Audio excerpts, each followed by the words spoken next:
You've got a parking fine and now you're gazing down at your ticket contemplating whether you actually have to pay. I've got 10 strong ways that you can appeal your parking ticket, and let's see if any of these apply to you. Was it a wrong accusation?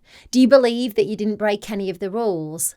Maybe the traffic warden made an error. Support this claim with loads of evidence like a picture of your car or proof that you actually did pay to park. Was it an admin error? Sometimes ANPR cameras don't get the car reg right. If the fine is for a vehicle that you don't own, it might be a mix-up at the DVLA. Councils sometimes make errors when sourcing your address from the DVLA to send the penalty charge notice. Has a time frame been exceeded? Councils or private firms have to notice you within 28 or 14 days of the violation. If they don't, you might not need to pay. However, there are a few caveats. Sometimes the DVLA have a delay in providing the driver's details.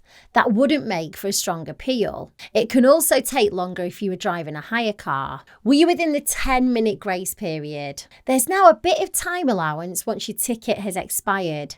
It's only 10 minutes, but if you were under that time, then get appealing. Send a copy of your ticket as proof or take a photo of the timestamp on the ticket. Speak to management. Now, if it's a supermarket car park or somewhere similar, sometimes having a chat with a store manager can lead to a ticket cancellation. They usually want to keep shoppers content. I also recently helped someone who had the parking ticket cancelled by a hotel simply by speaking to the management of that hotel. This hack is for blue badge holders. If you have a blue badge and it was visible, double check the rules. In some areas, badge holders can even park on double yellow lines for up to 3 hours. Were you genuinely unable to get back to your car, and can you prove it? If your car broke down or a hospital appointment ran late, evidence of the delay can be your ticket to overturning that fine. This also applies to other authentic emergencies. How clear were the signs? If you think that the parking rules weren't adequately displayed, the signs could have been broken or hidden,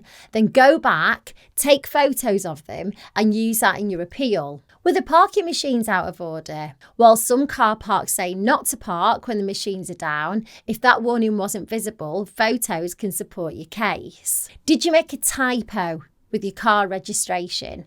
If you got a ticket because you misentered your registration at a payment machine, this minor mistake shouldn't cost you. Hopefully, if you still got the ticket, you'll have evidence to back you up as well. You might not need it, but it does help. Now, if none of the excuses I mentioned work for you, then you may be best off paying for the ticket quickly. For lots of tickets, you'll get a 40 to 50% reduction if you pay within the first 14 days of getting that ticket. So it might be worth making that saving if you don't think your appeal is stand up. The key to a successful appeal is having loads of evidence so that you can prove that the ticket was issued incorrectly. It's best not to ignore a parking ticket. An unpaid penalty charge notice can be escalated quite quickly, and you don't want the bailiffs on your doorstep. A private parking fine is seen as more of an invoice, but parking operators can soon call in the debt collectors if you just decide to turn a blind eye. If you're wondering either if you have strong enough grounds to appeal or whether it's worth escalating, then you could run it by online solicitors JustAnswer. You could take advantage of their £5 trial to ask as many questions as you want about your PCN. I'll leave a link below the video for you. Good luck, and if you use that link, you'll be supporting Money Nerd, so thanks.